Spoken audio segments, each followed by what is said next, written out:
of owning a cafe, and other heroic deeds by Beware the Tristado. Chapter 174. New Eden. Part 1. An hour or so later found them gathered around a ridiculously huge table in an opulent dining hall. This Western style stuff is amazing! How'd you get it so creamy? Piled high with all kinds of lavish foods from the cook's former home, all beautifully presented and glistening across fine china that he, his kissing siblings, and many of his kids felt a little awkward about touching. Dude, these bread rolls are on another level. I'm sure you gotta try dipping one in that. Well, until they began to dig in, that was. We grow all of the vegetables in a caldera basin a few miles away. The volcanic soil doesn't just make them grow faster, but they taste better, don't you think? They mustn't have been eating properly through their worry yet. Volcanic veggies, eh? Wow, Lisa, you guys have really thought of everything here. He'd be sure to keep an eye on their eating habits when they got home. Hell, if they were going to zero in on him and his well-being, he'd be sure to do the same, wouldn't he? Davini, could you pass me that bowl of crunchy golden potatoes, please? Oh, and that boat of gravy, too. Sure thing, Sparky. Oh, and give Mezzo a nudge from me, will ya? I've been trying to get Toshi or Izu to grab that platter of beef in, what did Chilton call them? Mini Yorkshire puddings? Yeah, I want to try some before Atsuhiro polishes them off. He's still such a freeloader. I guess some things never change, do they? Such good kids. Kitten here. I'm not quite sure what most of these things are, but I think you'll like them. Blinking out of his thoughts, his smile broadening exasperatedly to see his husband piling all manner of savory treats upon his plate, whilst Eri and Kota giggled and sneaked some pigs in blankets for themselves, Shouta huffed out a laugh. Thank you. He snickered with a fond roll of his eyes, whilst he dug his fork into a slice of juicy roast chicken as he brought towards the older man's delighted mouth. You should be eating too, right? As evening fell, Man, I'm stuffed! they returned to the expansive lounge where his husband had shared the secret of his power and fondly embraced Togata Mirio not as the next All Might, but as a successor who had carved out his own destiny under the name of Le Million, the hero who would save 1,000,000 people.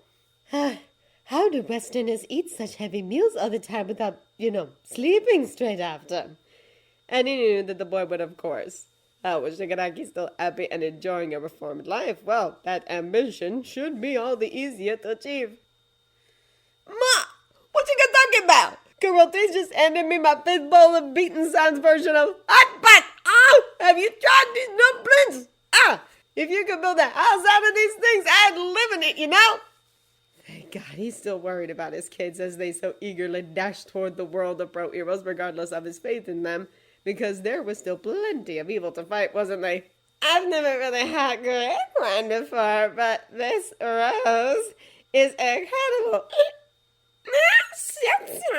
You wouldn't mind asking Shigaraki-san if we could have a bite or two to take home with us, would you?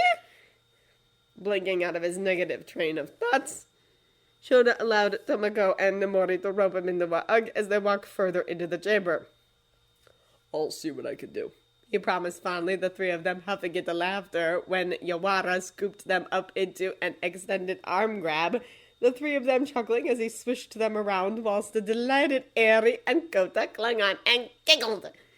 In all the commotion, he was almost too distracted by the merriment to catch his unofficially official father figure saunter out of the room with Dr. Garatsky, Mitsuki, his Kesenta siblings, and Oboro with his Ashi. Frowning mildly, his eyes flicked meaningfully to David, who merely raised his champagne flute at him, and so he was beginning to feel like Yawara grabbing him up hadn't been such a spontaneous thing. Then the American genius turned back to Ryuko, Shino, Yu, Mirai, and Atsuhiro to refill their glasses, the group standing maybe a little too close to the double doors whilst he and his friends were being carried to appraise the view as well. I cannot believe those are honest to goodness living fossils, number 3! Shot. We've regret hearing that quite a few times, right? So why are you so surprised, nah? Oh, shade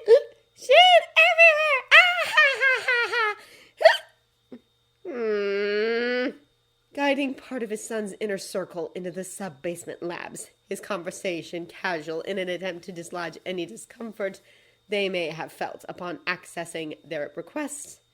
Shigaraki Yuta picked up points of interest for them to take in. The C, D, E, and F labs can be rented out by any number of scientists. In fact, scientific tourism is one of our most lucrative businesses. However, experimenting on living things is not permissible unless express permission is granted by the subject. My dear Melissa is an animal rights activist, after all, so you'll find no creatures being killed here for such purposes. Because it was a point of pride for him, really. He lived a long life that, outside of stalking the ghost of his little brother and toying with whatever hero who dared to face him on any given day, had been quite unfulfilling, beyond dabbling in certain more despicable sciences. We graze cattle and other livestock, of course. I'm afraid that not even she could dissuade me from being an omnivore, but you'll find that our food standards far exceed the rest of the civilized world, and that the meat and dairy we farm comes from animals that have lived long lives and have been treated with respect. And that he realized now was where his legendary thinking had gone a tad awry, hadn't it? Then there's Labs G, H, and Z, which house some of our permanent residence projects, which range from renewable energy sources to medicines and other such useful things. Why, yes, he was quite sure now that putting himself on a pedestal above the rest of humanity, that closing himself off to basic human needs like meaningful companionship, bonds that stretched beyond him getting what he wanted. Labs A and B, however, belong to David and Q Dai. Well, when dear Melissa isn't taking charge, of course, she'll no doubt want to show off her own workspaces, the span between the two labs, to the rest of the children tomorrow, and you'll be more than welcome to join them, I'm sure. And family have been unwise things to do. However, you'll find the Yakuza are toiling away in the bowels of my dear friend's restricted access facility. The whole idea of such a thing he'd lost sight of when Yoichi lost sight of him, of the big brother who was supposed to protect him, not force him to bend and break beneath the love he'd so mistakenly turned to torture, which we can reach directly via this elevator, if you'd like to go on through. Speaking of which... Nah! Shigaraki-san! I don't mean to be rude or nothing, but this whole area is really kind of villain-lairish, you know? It's all she! Ah! Ma, you to this loudmouth isn't wrong. Chuckling, the reformed villain shook his head ruefully. To the untrained eye, he grinned. I suppose that is quite true, he offered mildly, his deceptively powerful shoulders rolling under his suit. It is a testament to the bonds you have as family to see that you're willing to brave such a thing just to confront the men who took the pillar of your community. And for that, he hummed, you have my admiration. He grinned. And I welcome your scrutiny, of course. He furthered as the brightly lit metal box they were traveling in came to a gentle stop, with the doors opening with a hushed hiss, whilst he gestured for them to exit into an immaculately sterilized corridor. A corridor that was remarkably well lit and echoing as they walked towards the signage for Lab X. Perhaps the voice hero was right. That name was quite villainous, wasn't it? Old habits, it seemed, really did die hard, didn't they? Prowling into the room, hot on Shigaraki's heels, Bakugo Mitsuki couldn't help the sneer pulling at her lips when she found the sorry bastards who'd made those wonderful children cry, who'd snatched one of her dearest friends and cut up a defenseless child for their own ill-gotten gains, scrubbing feverishly at the gleaming floor. "Aye!"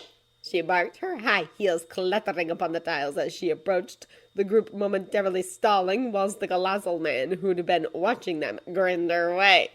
"Which one of you," she hissed, "is the so-called waka, huh?"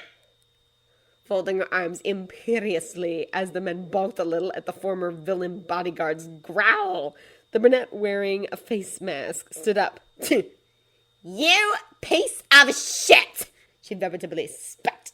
"Just so we're clear, the man you abducted is too compassionate for his own good," she furthered when those imperious golden eyes never at her. "Did you know that he asked for clemency for you and your disgusting little lackeys, huh?" she huffed. "You don't deserve it, but I can't influence him or his better nature," she added, her aura sparking. "I just need you to tell me One thing, she stated sharply. One thing that allowed me to step in and protect him from any further fuckery created by you. She continued, her body walking into his personal space so she could glare at him. Rappa Kendo, she said, her tone caustic. Is he a true believer of yours, or not? Watching as the younger man arched a finely plucked brow at her, she was trying her best not to give in to her more violent tendencies. She, too, had come a long way as a person. She had augmented her parenting style with Katsuki. She no longer believed in the physical discipline her own father had used with her. She didn't want to give in to old habits, not for a smug prick like him. Rappa Kendo, the former Yakuza replied, his tone oddly calm for someone who'd had his whole world shattered and reformed, was the only person I actively recruited for my cause. He continued glibly. He only stayed at my side in an attempt to best me. He added, and Aizawa was almost successful in pulling him away from my influence. Him and those pros are children, I'm sure. He shrugged. Is that the answer you wanted? I want the truth, she growled. Someone has to bar against the wolves at our door. That fool is nothing but a pup now, his feral nature neutered, and, ironically, I resent that now, more than I ever thought I would as his binder. Blinking, her caustic crimson gaze slanted to a blonde sat in the lotus position on the floor, his eyes closed and head slightly bowed. The only wolf in our midst is Aizawa, he stated, his tone ruthlessly neutral. Had we have realized just whom lurked in his inner circle, none of this would have transpired. He ground out before looking up at her. Buddha help us all should he have any ambition beyond playing with the likes of you. Hey!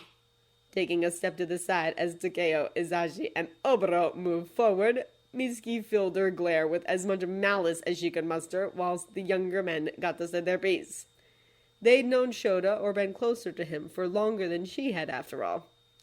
They knew her could acknowledge when she needed to allow others to take the lead. You know what? That last thing you said pretty much sums up just how fucking ignorant you are, the quirkless dojo owner snipped. Playing. Do you really think that's what he's been doing? He demanded hotly. You have no clue, no fucking idea what he's had to go through, what he's had to endure to get to where he is now. He snarled, his own golden eyes ablaze. But you know what? You're not worth telling. He huffed, his handsome features darkening. You're not worth anything right now, he told them, his eyes taking each tired, dejected, and defeated face in. But in time, you might be. Remember that, he admitted before looking at the men dating his brothers and nodding slightly. Then the cloud quirk and voice quirked heroes regarded the downed Yakuza coolly. As pros, we really shouldn't be condoning you getting to be here, Oboro stated, his usually cheerful disposition stormy. And although you might not think it right now, you should be thanking Shigaraki-san and Dr. Garaki with every breath you take, he stated, because here, as much as I personally can't stand it, you're going to be able to stay together, he partially grumbled. You don't deserve that, but if there's one thing Sho, my partner, and extended family have taught me, it's that being together is the most precious gift of all, he said firmly. Yeah, he's right, Izashi echoed, those jade eyes regarding them over the warm glow of his orange shades. So we want you to know that, although we'll do everything we can to forget you, we'll not forget how you taught us to further value and appreciate what we have. He grinned. Through your thoughtless, careless actions, you've awakened in us a greater sense of gratitude, a greater need to stand up for what's right, and to protect the ones we love. And I pity you, truly, because I don't think you'll ever know how it'll feel, he said, his lips frowning. I don't know what happened to all of you to twist you into men capable of harming the child the way you have, but we're going to do everything we can to ensure she forgets you too. She is going to be loved and adored in ways you can only dream about, he told them frankly before looking back at Shota's other brothers. Sucking in a breath, Mitsuki watched as Seiji, Tadeo, and the pro-hero Kamui Woods approached. I wish I was like my other brother's partner and his Izashi-kun, the marine biologist admitted quietly. I wish I could see the positive they're talking about and focus on them, he added, his glasses flashing in the too bright lighting of the expansive, spotless chamber. But I'm not, he breathed. I want to hurt you. I want to have you locked up and experimented on. I want to see the haunted look I've seen on my niece's Anne's face all across yours. He expelled through a shudder. You have brought out in me feelings I didn't know I was capable of. He huffed whilst his blond brother scowled, and Naoki's wooden quirk caused sharp, angry protrusions to poke out and twist violently away from his limbs. That's why I'm so grateful to my family. I'm so glad they're here to support me and help me to veer away from this wrath I feel, he said, his eyes momentarily closing, because I won't let you take anything more from me, he continued before his lips quirking. But I'll be sure to speak with your oyabun, he revealed, his utterance causing the quietly dispassionate Yakuza to balk. Yes, that's right, he nodded. Shigaraki-san will heal the damage you've caused to him, and he will be brought here to serve out his sentence, he told them, his eyes sparkling with vindication. And we are going to tell him everything.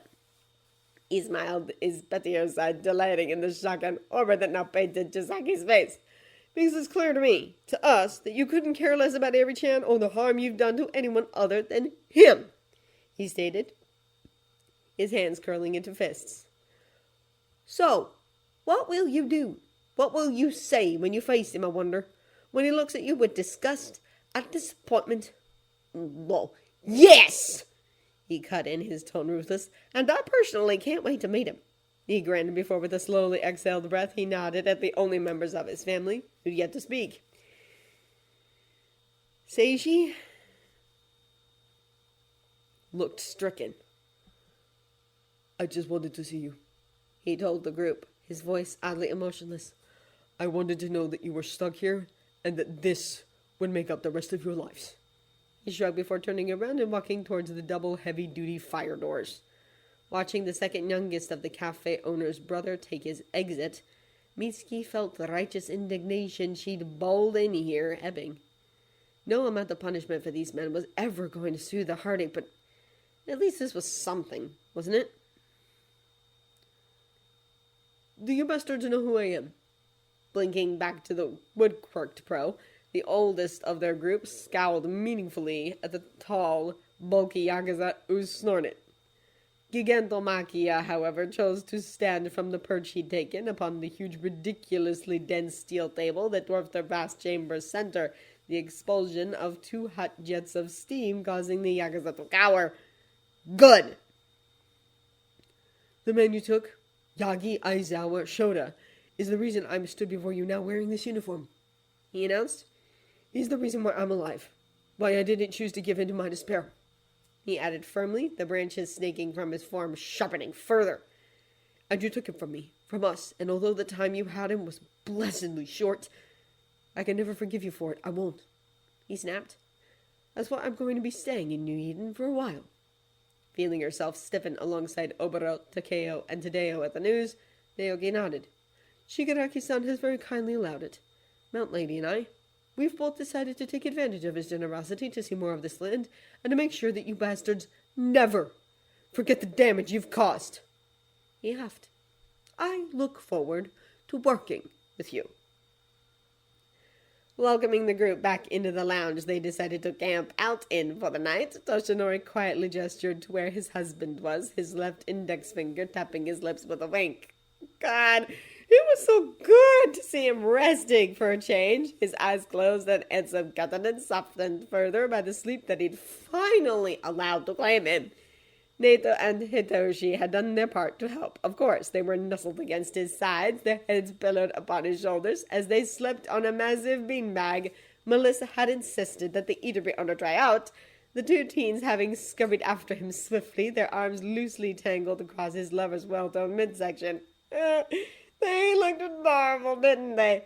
And it had taken less than 10 minutes for the 3 to lie down, their yawns lulling each other, until they gave into a slumber they had been sorely lacking, whilst Mimi-chan covertly snapped a few photos alongside Majiro and Denki, the blondes having gently coated the sleepers with a fluffy pink cat-sprinkled comforter.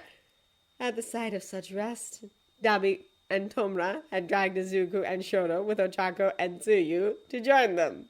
They'd been curled around the main group like a cloud of cats for the past 20 minutes and showed no signs of waking any time soon.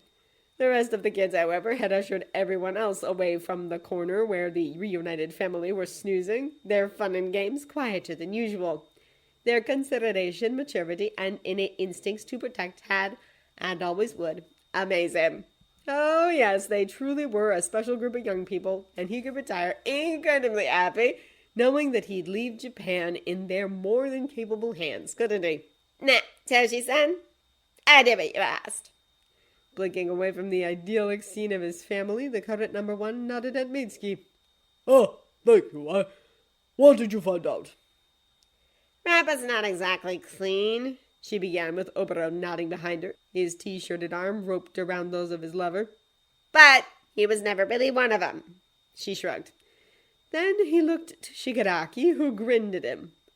I'm certain that dear dog-san, Sugarame-san, would be able to get the lad off on some community service charge or another, he mused. That, and he's sweet on the BMI Pro, isn't he? I'm sure that he and the children will get him back on the not-so-straight and narrow. Do you not agree, Toshi? Huffing through a laugh that wasn't as forced as it should have been, the blonde let out a sigh and ruefully shook his head. He would never dream of telling his dear Shouta who should or shouldn't be in their lives, of course, but this information had at least put his mind at ease. Somewhat. Thank you. All of you. He offered, his head inclining at them both. That's one less thing to worry about, at least. He tried to smile, his neon blue gaze shifting back to the men being fawned over by their team moms, his brows furrowing. And them? How they faring? And yourself, of course, today good. He not liked the idea of the boys confronting the Yakuza, but they needed closure. Well, I don't really know it. I thought that seeing them and saying my piece would somehow make me feel better, you know? We never got to accuse Itsu-san directly for what you did and didn't do at the care center, so I believed that making them feel bad would help me, but Seiji's right. I just don't want to think about them anymore after tomorrow, really. And thank you, Shigaraki-san, not just for this, but for letting Naoki stay here for a year or two. I'll miss him. I don't know how Sho will take you, but I think that'll help him, you know? Or... Kamui Woods wants to stay here? Whatever accounted for closure under such circumstances. Hell, he and that truly lovely partner of his will be joining our home's security detail with good pay, private accommodation, and all the free takoyaki dear Takeyama-san can eat, of course. He'd just be glad when this day was over and done with, especially since the boys had made sure that there was room enough for him to halo the group still so contentedly sleeping on the far side of the room. With the morning came a scene that Aizawa Shouta struggled to reconcile with his mind for a few moments. However, with the odd orbs of light brightening once more to shine through the vast windows, he heard himself sigh in relief. God, if having Naito and Hitoshi beside him, his other wards and some of the first children who'd come to his cafe snuggled around him with his husband lying just above his head was a dream, then he didn't want to wake up from his rest. However, the boisterous snoring of his friends echoing in the chamber, the quiet ghosting around of the four Kurogiri, and the sounds of various birds and other creatures chirping let him know that this was real. He was safe, Eri was free, his family was here, and shit, he didn't want to cry right now. He didn't want to disturb the peace. He just wanted to bask in it. He wanted to take in the people who he loved more than anything, capture the image of Tadeo snuggled in Obero's Karama arms, to remember Seiji's self-lit smile as he curled into Hisaji's chest. He wanted to enjoy the happiness radiating from Naoki with you cuddled next to him. He wanted to imprint Melissa sprawled amidst Rikido, Mezzo, Mashiro, Denki, and Katsuki on the beanbag next to theirs, with all five of the wild pussycats coiled together across from him. He didn't want to forget the image of Mimi-chan and her girls slumbering with the team moms, or the decidedly adorable image of Marai sleeping, his mouth slightly open upon an armchair with Atsuhiro lovingly pulled in his lap. This was what victory was meant to be, wasn't it? After a hearty breakfast of some incredible and extremely filling foods with blissfully good coffee. What? I can't believe the Westerners don't have rice or mackerel for breakfast. Ah, these sausages, bacon, and eggs sure taste good, though, don't they? They'd all donned their special watches, were assigned an Omu guard per group, and set off into New Eden proper. Whoa, this place is huge. Mr. John, what are the names of everywhere? I'm so glad you asked, AG-kun. So let's start from where we are, okay? Our homestead is built at the foot of the Eternity Mountains. Tosan kept most of the old landmarks for the sake of the locals. Don't worry if some of the names throw you, okay? If you ask the AI in your watch, he'll tell you all about the area you're in and guide you around too. Tilting his head back to look at the sky, Shouta hummed. The settlement directly before is New Eden. This is where all the people Tosan offered refuge to live, work, and play alongside 4 tribes who were a little skeptical about his intentions at first, but our farming practices, technology, and willingness to compromise won them over. Oh, and the prehistoric refuge is just beyond that border, see? Prehistoric refuge isn't dinosaurs? Whoa! Listen, John, can we ride them? I need selfies! I promised Jinny and Rumi after all. All in all, it didn't look too dangerous, even if there were pterodactyls, pterodons, and other flying dinosaurs screeching, tumbling, and carrying crates of provisions overhead. Ah, oh, Denki-kun, of course you can. Oh no, I'm sure Hizashini showed us some super old movies about what had happened if you turned giant, mostly carnivorous lizards into a tourist attraction, didn't he? Plus, it wasn't as though they'd be alone. However, the fact that his father had sent a countrywide announcement that they were under his explicit protection firmly reminded him that although this country had come a long way, Hitoshi-kun, come on! That was a movie franchise, and although it was way ahead of its time with some pretty amazing graphics, considering they only had megabytes and animatronics to work with back then, my point is that it isn't real life. You gotta be more rational before you try and buzzkill this adventure, you know? I'll remind you of this spinner knees, son, when we're running for our lives, okay? New Eden wasn't exactly tourist-ready, was it? Waving off the majority of the tots with his 2 oldest wards and their fuchsia-haired best friend. We'll make sure no one gets eaten, Captain. Yeah, and we'll bring you back a souvenir. While Ejiro and Katsuki sprinted towards Gigantomakia as the Oking man ambled up the dirt path that slinked down into the modernized settlement Shigaraki and David had worked so hard to build. Gigantoji-san! Kafegaki! Are you finally ready to spar with me using those weak little quirks of yours, huh? Hell yeah! Shouta was glad that they'd all be distracted during the important mission he'd set for himself, and hell, even the big bad former villain stalking towards them with a dead shark creature slung over his shoulder could try and hide it all he liked, but there was no mistaking the proud, excited grin he wore as the boys ran to him. Come on then, Chihulu needs feeding before we get started. She should give us a good warm-up. Chihulu, what now, Yuta-san? Ah, my boy, she's nothing to worry about. Merely a Kraken-style Nomu that Garaki and I made as a, well, pet of sorts for my dear Makia. He does love to wrestle, and other than your husband, well, there are not many people up for the challenge. And with Mitsuki and his husband going along with them, he knew they'd be fine. Shot-chan, why don't you just come with us to the vineyard and let Eri-chan and Kotakun go play with Kuro 3 in the Pros, huh?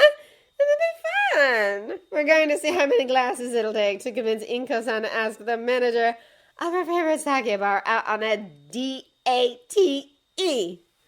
Ah, Nemu-san, don't be silly.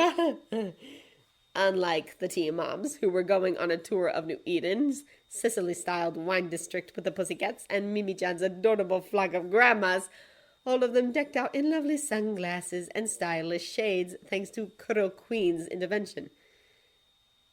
Thank you guys, but we're going to see Eri-chan's grandfather now. He smiled, his hands holding hers and Kota's, whilst the Kerseta siblings he loved stood between them with their partners. Wish us luck and have a great time, okay? He grinned as they waved at him, shouted, Gandate! And tried to hide their concern by walking hurriedly away. Because rightly or wrongly, who Eri got to live with needed to be her choice. She remembered her grandfather. She knew him to be one of the only people who'd loved her.